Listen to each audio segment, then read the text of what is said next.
আমরা মেয়েরা নিজের বাড়িতে ছোটবেলা থেকে কতখানি অবহেলিত হই সেটাই কবি নবকৃষ্ণ ভট্টাচার্য তাঁর কবিতার মাধ্যমে তুলে ধরেছেন। বিমলার অভিমান। খাবো না তো আমি, দাদাকে অতটা ক্ষীর, অত খানা নবনীর, আমার বেলায় বুঝি ক্ষীর মাত্র না আমি, খাবো না তো আমি,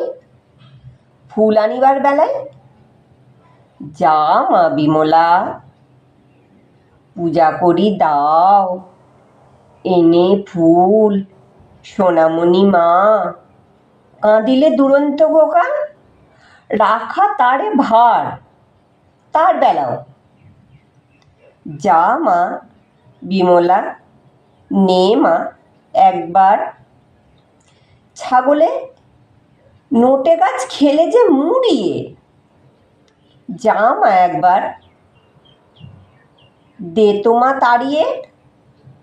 দাদা বসিয়াছে খেতে, দাও তো মা নুন,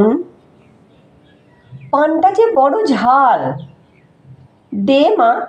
এনে চুন, যার যত ফরমাস সব তুমি করো, তাতে তুমি বিমলাটি বাঁচো আর মরো। খাবারটি আসে যেই আর তারে মনে নেই, রাধু মাধু রামি বামি শ্যামি, খাবো না তো আমি, দাদা বড় বেশি বেশি খাবে তাই, অভু বেশি খাবে, আহা সেটি ছোট ভাই, দুধারে সোনার চূড়ো, মাঝখানেতে ছায়ের নুড়ো, তাই বুঝি বিমলার